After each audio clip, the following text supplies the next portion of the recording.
What's up, gardeners? Today I'll be giving you the ultimate guide for Roblox Grow a Garden. Whether you're just starting out or grinding late in the game, this is everything that you need to know to build the best farm, get rich really fast, and dominate every stage of the game.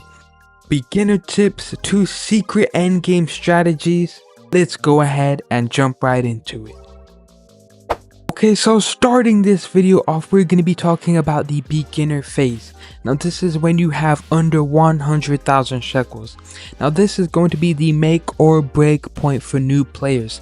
So first, what you want to do is avoid the messy farm trap. Do not throw down random plants all over the place. Keep your garden neat and organized from day one. You want to group similar plants together and leave space for tools and pets. Another thing that you want to do is make sure you're getting those money making plants. So you want to buy bamboo. I cannot say this enough, but bamboo is super cheap and gives great returns, especially early on when you're new to the game. Also, if you pair it with sprinklers and ignore it until it's covered in modifiers, then you collect everything at the end, you're gonna get a huge payday, I can't lie. Also, mushrooms are going to be your best friend.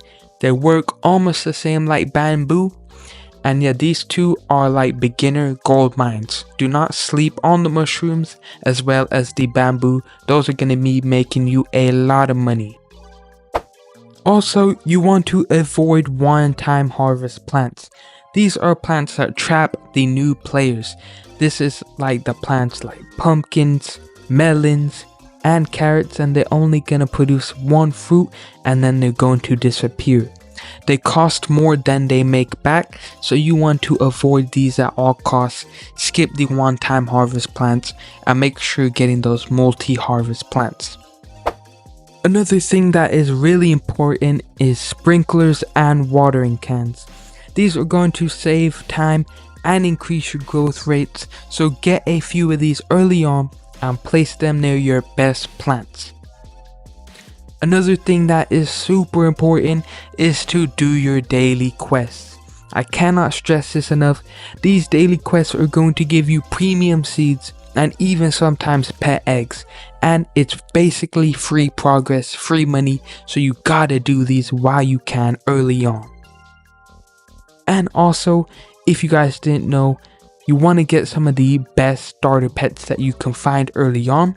So if you find a dog, sea otter, or something that boosts fruit value or speeds up your growth, then you want to be using that. These pets are going to be helping you a lot more than you think, especially early on in the game. And then also, jumping right into another tip for the beginner phase is to avoid apple trees. They may look cool, but they are trash. The fruits don't sell for much, even with modifiers. So skip the apple trees unless you're just filling up your garden for fun. Heading on into the mid-game phase or the mid-game strategy. This is if you have around 500,000 to 1 million shekels, you are in the mid-game, and here's where things get crazy. So for number one, you want to clear dead weight. So start off by removing common and uncommon plants unless they are bamboo or they are plants that have a lot of mutations. They are taking up valuable space that you could be using for mythical or divine plants. So yes, clear the dead weight, guys. Also, you want to buy mythic or divine seeds. Prioritize quality over quantity. One mythic plant can earn more than 20 common plants. So yes, the mythic ones are going to be way better. So you want to be aiming for that. Another great tip is to trade often. You want to look for people selling seeds or pets, and a single good trade can take your farm to the next level just by getting that one crazy good trade, or maybe someone donates something to you. This can help you progress way quicker. And then also, you want to be joining private servers. Use these private servers to farm in peace. Then no one could steal your crops and the lag is reduced too, which is going to give you some smoother gameplay so you can play even better, more efficiently, and rack up the profits. Also, you want to start stacking golden and rainbow fruits.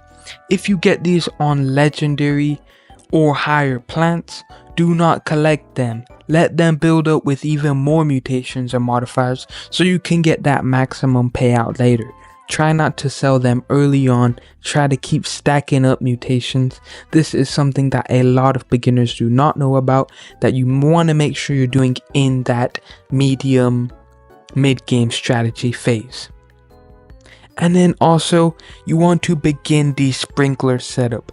If you haven't already, start planning your sprinkler zones. This is going to be crucial later on in the game, so just try to think about it, plan it out, and just think where you're going to put your sprinklers while you are in this mid-game strategy phase. Also, you want to try getting those high tier pet eggs. Go for rare or mythical pet eggs. Pets become increasingly important from this point on, and we're talking about passive income boosters, mutation triggers, and even free seed duplicators.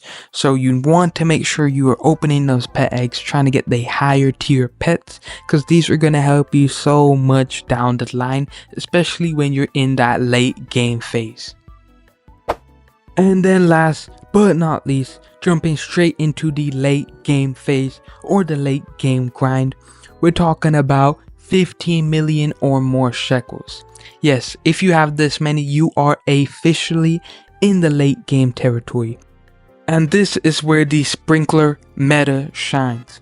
So yes, jumping right into it, we got the sprinkler meta method. You want to collect all sprinkler types from basic, advanced, godly, and master. And you also want to use the trowel gear to move most of your valuable plants into a tight, high density zone. Also, you want to make sure all of the plants are fully grown and harvested. Then you are going to drop all of your sprinklers at once. Leave them alone for 1 to 2 hours. And then when you come back, boom, you'll see massive stacks of mutated fruits that are worth millions of shekels. This is a great strategy in the late game grind, so you want to make sure you are following this meta. Also, I want to talk about mutation chaining. You want to add pets like the disco bee, dragonfly, and praying mantis so that you can boost your mutations like the gold one, disco mutation, and the rainbow mutation. Another great tip in the late game phase is going to be invest in tools. Now, some of the tools you want to be investing in is the lightning rod. This is great for the thunder mutations. Also, there's going to be the star collars.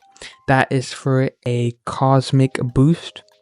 Also, the tanning mirrors if you are chasing those summer mutations. And yes, you also want to sell and rebuy pets. If you're trying to get a specific mythical, you want to use pets like the seal to re-roll by selling and reclaiming the egg. So yes, that's very important. Also, you want to be stacking up on divine plants. This is time to double down on the high-end crops. Dragon pepper, candy blossom, moon mango. Get them and keep stacking up your value. Also, keep on trading. By now your collection should be really good so you can make those big trades for ultra rare plants and bug eggs. So yes, make those connections, add people, and keep trading. And then for the end game strategy, this is a bonus one. This is if you're a elite. If you have 500 million to 1 billion plus shekels, you are here. So again, sprinkler meta, keep on going, stack up multiple sprinkler zones, optimize the cooldowns with the gears and cooldown reset pets like the queen bee. Also, bug eggs and mythical pet eggs. These are expensive, but they're the only way to get the top tier pets like the mimic octopus or the red fox consistently. Also, just keep on grinding. At this point, you've mastered the loop. You got high stack value plants, optimal tools, pets, and yes, you got a bunch of mutations in your garden. So yes, keep grinding, keep on getting those mutations, keep on trading smart, and repeat the process. And that is it, the ultimate guide to Roblox Grow a Garden. Whether you're planting your first bamboo or farming mutated candy blossoms with the Mimic Octopus army, this guide should help you maximize your profits and turn your garden into an empire. And yes, please smash that like button if this helped you out. I put a lot of effort into this video. Comment down below your current shekel count and do not forget to subscribe for more Roblox Grow a Garden content. I'll go ahead and catch you guys in the next one. Have a great day and peace.